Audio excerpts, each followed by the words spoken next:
안녕하세요. 나라살림연구소 수석연구원 우지영입니다. 2021년 도봉구 참여예산 교육을 시작하도록 하겠습니다. 재정민주주의 실현을 위한 시민수기 예산에 대해서 알아보고자 합니다. 먼저 시민수기 예산 개념을 알아볼까요? 시민수기 예산이란 시민들이 발굴 제안하는 신규 사업 예산뿐만 신규 사업이 뭐죠? 우리 도봉구 같은 경우에는 이제 구단위, 동단위 나눠서 공모사업을 이원화한다고 했죠. 근데 그게 신규 사업이죠. 단년도 사업이고. 이 사업뿐만 아니라 행정, 우리 도봉구 집행부에서 하는 계속 사업들이 있어요. 단년도 사업일 수도 있고. 그래서 이 행정에서 주도적으로 기획 편성해온 기존 사업의 예산 과정에도 일반 시민 및 단체, 이해 당사자, 전문가들이 다양한 주체들이 참여해서 더 깊은 수기를 통해 예산을 설계하는 겁니다. 우리 도봉구가 한 18억 정도가 제한형 사업이었잖아요. 이 제한형 사업이 구단위, 동단위 이렇게 나눠지는데 자체 예산의 1.5%만 이제 신규 사업, 공모 사업으로 진행을 하는 겁니다. 18억 정도가. 그 외에 또 계속 사업, 기존 사업에 대해서도 주민들이 다양하게 참여를 한다는 것이죠. 그래서 다양한 수준의 시민들이 예산 편성, 협의 과정에 직접 참여하면서 수기 공론 설계하는 시민 수기 예산 추진으로 더더욱 깊게 재정 민주주의에 참여를 하시게 되는 겁니다. 네, 이어서 시민 수기 예산 의미를 좀 알아볼까요? 우리 도봉구 구민들이 직접 참여해서 수기 대상 사업, 행정부서의 계속 사업, 기존 사업, 단년도 사업 관련돼서도 보는 거예요. 신규 사업이 아니라. 그래서 선정부터 최종 예산안까지 주민들이 그 사업부서랑 함께 결정하는 선도적 모델입니다. 우리 도봉구가 서울시 자치구 중에서 좀 선도적으로 앞서가고 있습니다. 그런데 소수의 시민들만 참여하는 게 아니라 다양한 시민들이 예산 편성 과정에 직접 참여해서 도봉구 예산에 대한 이해도 높이고, 그리고 신규 사업으로 사업만 제안하면 좀 이해도가 이렇게 높아지지 않을 수 있거든요. 그래서 이해도도 높이고 사업 추진 방향, 예산액 등 수기를 통해 우리 주민들의 수기 공론장을 여는 거죠. 그래서 수기 정책을 또 예산 편성을 하기도 하고 또 사업의 실효성 및 성공 가능성을 높이는 계기가 마련될 것입니다. 그럼 구체적으로 수기 예산 의미를 좀 알아볼까요? 전체 예산 과정에 이제 시민들이 직접 참여하면서 이 참여의 범위가 확대되는 거죠. 그래서 시민 제안 사업을 심사 선정하는 것에서 그치는 게 아니라 거기서 더 확대를 하는 겁니다. 그래서 사업부서, 행정에서 기획 편성해온 기존 계속 사업에 대해서도 민과 관이 함께 수기 공론 절차를 통해서 공동으로 예산을 설계하는 거죠. 그래서 신규 단년도 사업에서 시 전반 모든 사업으로 확대가 되는 걸 말합니다. 다음, 다양한 시민이 수기 공론할 수 있는 혁신적인 시민 참여 모델입니다. 시민들이 예산 편성 등 과정에 안정적으로 참여하면서 수기와 공론할 수 있는 개방적인 거버넌스를 구성할 수 있는 거죠. 그래서 민간 협의회를 구성을 해서 거버넌스를 통해 시민들이 직접 참여하고 다양한 방법으로 참여하게 되는 겁니다. 그 다음에 수기를 통해 예산 집행에 대한 타당성을 검토하고 예산 편성의 기준이 될 정책 방향을 결정하는데 같이 합의를 하는 거죠. 그래서 결과적으로 예산을 민관이 공동으로 설계하는 역할을 수행합니다. 그래서 분야별로 수기 과정에서 정책의 패러다임도 변경할 수 있고 주요 사항에 대해서 온오프라인을 통해서 더 많은 또 시민들을 의견을 수렴할 수도 있죠.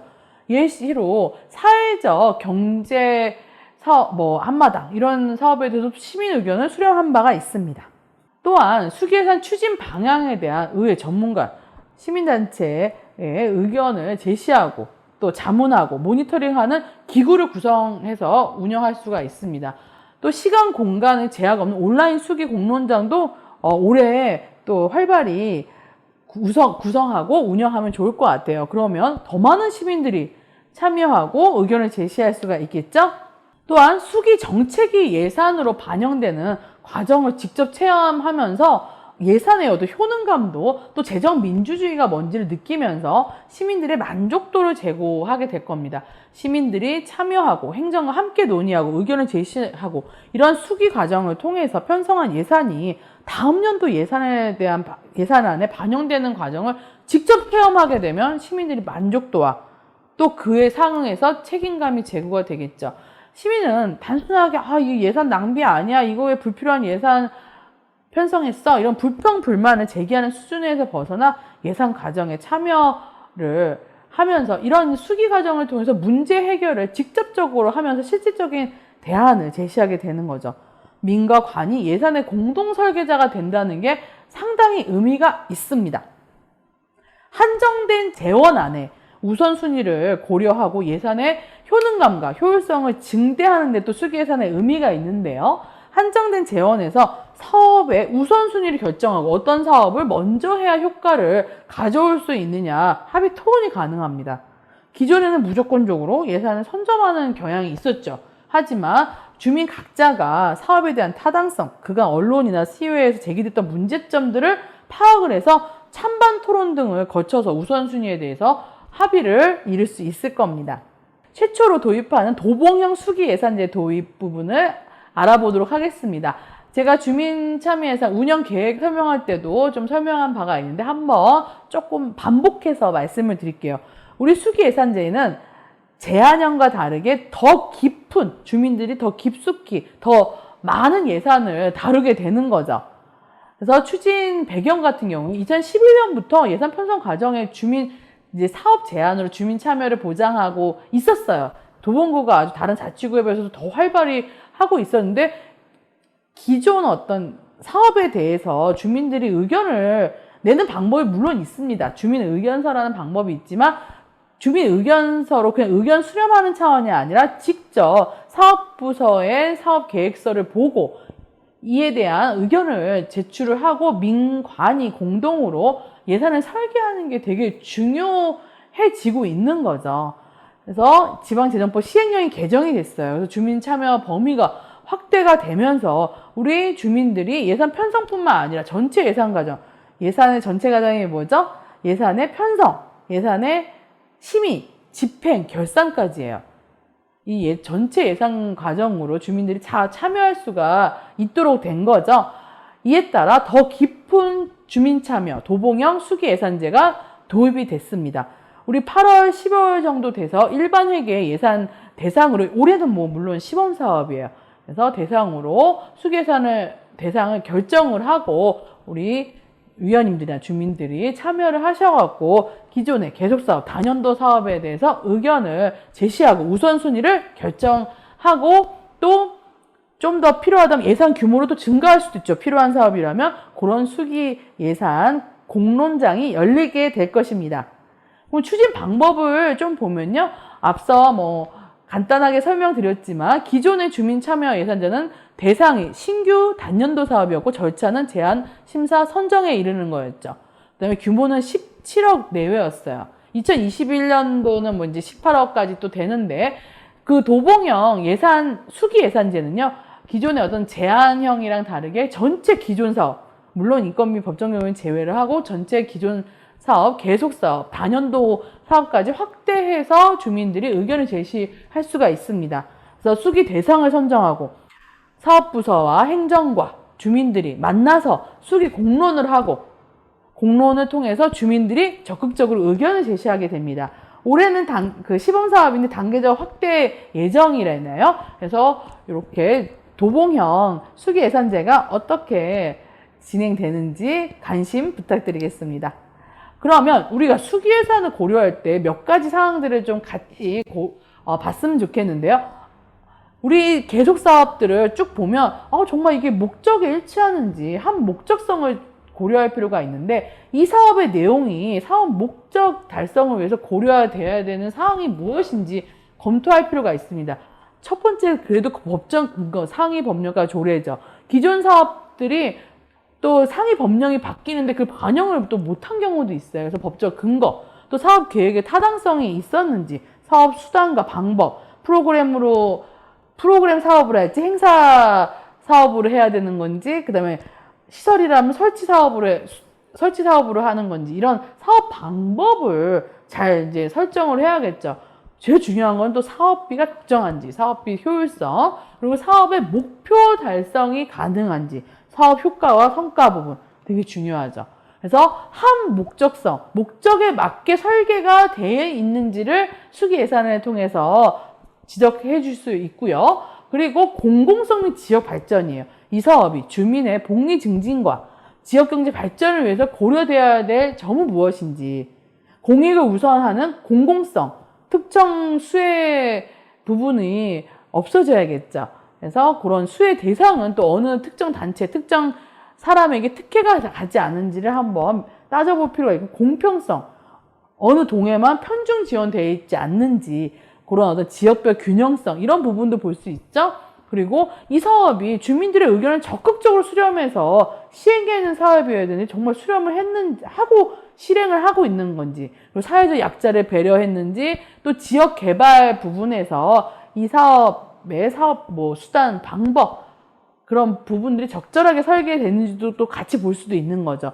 그리고 사업 목표에서 이제 청년 일자리, 지역 산업, 소상공인 아주 중요합니다. 지역 경제 활성화 요인들이 있는지도 여러분들이 좀 봐주시면 좋을 것 같아요. 계속적으로 연례 반복적인 사업이 기존 사업일 수도 있는데요. 그래서 이 사업을 그냥 똑같이만 매년 반복적으로 실행하는 게 아니라 이 사업을 조금 더 성공적으로 추진하기 위해서 뭐 사업비를 더 높일 수도 있고 사업 규모를 증가시킬 수도 있죠. 그래서 이런 부분은 성공하기 위한 전략들을 또 제시하면서 우선순위를 높일 수도 있습니다. 이렇게 수기예산 고려사항을 좀 알아봤고요. 우리가 예산을 면밀히 보려면 앞서 예산서와 세입세출 사업 명세서를 꼼꼼히 먼저 보시고, 그 다음에 부서에 자료 요청해 주실 게 세부사업 설명서예요. 그러면 도보원구 세부사업 중에 버스 승강장 이용환경 개선 사업을 알아보도록 하겠습니다. 부서, 담당 부서는 교통행정과예요. 회계는 일반회계. 그리고 정책사업은 교통행정 개선입니다. 단위사업은 교통민원 편의 제공이네요. 이 중에 단위사업 밑에 이제 세부사업이 있는 거죠. 사업 개요를 보면 사업 목적이 대중교통 버스죠. 이용 주민의 편의 도모로 대중교통 이용의 활성화를 기여하겠다. 사업 기간은 2021년 1월부터 12월까지예요. 2021년 예산액은 4억 5,200만 원 정도가 됩니다. 도봉구 구비 100% 자체 사업인데요. 사업 기간이 1년이지만 이게 내년에도 또 반복적으로 사업이 계속 사업으로 갈 가능성이 있습니다. 그럼 세부 내역을 볼까요? 먼저 버스 승강대 설치 및 유지 보수비가 5천만 원, 추위 노기서 신설 및 재설치 1억 5천이 넘네요. 온열 의자 2억 4천, 그리고 공공운영비 900만 원, 이렇게 구성이 되어 있습니다. 이 중에서 내가 볼 때는 버스 승차대 설치 이게 더 증가를 해야 될 것 같은데, 그리고 추위 노기서 신설 이 부분이 좀 줄여줄 필요가 있어, 이렇게 생각할 수도 있잖아요. 그러면 이 예산을 조정할 수가 있죠. 그게 수기 예산입니다. 그리고 온열 의자가 2억 4천이나 배정이 됐는데 온열 의자는 조금 줄이고, 왜냐하면 또 이렇게 여름에는 온열 의자가 필요 없잖아요. 그래서 그런 부분을 이렇게 조정할 수도 있어요. 그래서 그런 부분 조정하고 우선순위를 올리고 사업 규모를 늘리고, 이게 수기 예산인 거죠. 그러면 사업 내용들은 더 이제 구체적으로 나와 있는데, 지금 버스 승차대 우리가 5천만 원이지만 3개소 신설을 하네요. 예를 들어 70개소 유지보수를 하는데 70개소보다 50개소를 줄이고 이렇게 할 수도 있고요. 그 다음에 추위 노기소 설치를 하는데 신설이 30개소네요. 30개소의 숫자가 적정한지도 좀 볼 필요가 있죠.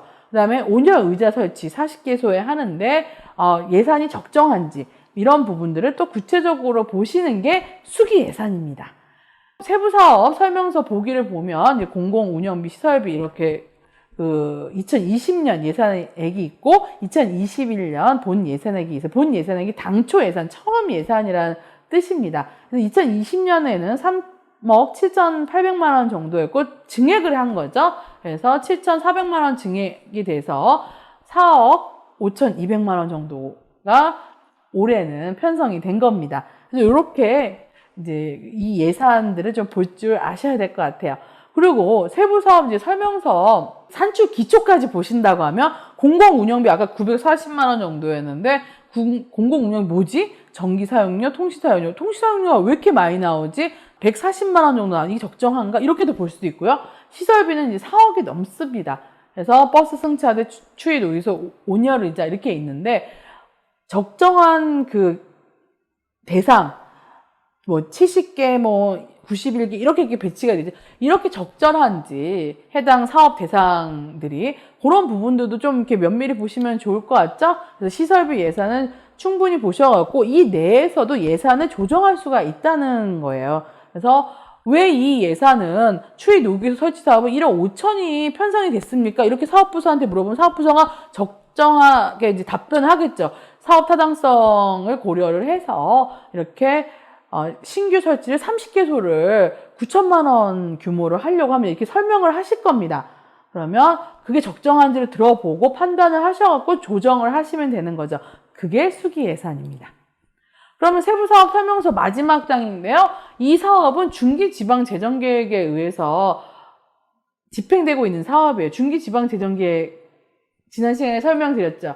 5년치를 미리 예측을 해서 계획을 세우는 거예요. 그래서 이 사업은 이제 매년 집행되는 사업인 걸 알 수가 있죠. 중기지방재정계획 사업이고 사업 효과와 추진 일정이 세부사업 설명서에 다 명시가 되어 있습니다. 그래서 여러분들이 수기예산을 하시려면 반드시 세부사업 설명서를 확인해 보셔야 됩니다. 다음은 2021년 성과계획서예요. 우리 예산 재정에 의해 설명을 할 때 예산안을 집행부가 의회에 제출할 때 항상 반드시 첨부해야 되는 게 뭐죠? 성과계획서죠. 줄여서 우리는 성과예산서라고 합니다. 성과를 이 버스 승강장 관련된 사업에서 성과 지표를 적절하게 설정을 했는지 이 정책 사업 목표, 버스 승강장 사업이 속해 있는 버스 승강장 사업은 세부 사업이었죠. 이 세부 사업이 속해 있는 정책 사업 목표가 적정하게 되어 있는지 이런 부분들을 좀 보실 필요가 있습니다. 네, 정책 사업 목표와 성과 지표를 봤고요. 정책 사업 밑에 단위 사업, 세부 사업이 있습니다. 버스 승강장 사업은 세부 사업에 위치해 있다고 그랬죠. 단위 사업은 교통 민원 편의 제공이에요. 그래서 이 내용들을 좀 보셨으면 좋겠고 성과 계획서는 집행부에 꼭 자료 요청을 하시기 바랍니다. 다음에 우리 성과 계획서가 있으면 그거에 상응되게 결산 성과 보고서가 있어요. 2020년 결산은 지금 6월부터 구의회에서 이제 심사할 예정인 거잖아요. 그래서 2020년 결산 성과 보고서는 아직 안 나왔고 2019년 결산 성과 보고서를 제가 예시로 들었는데요.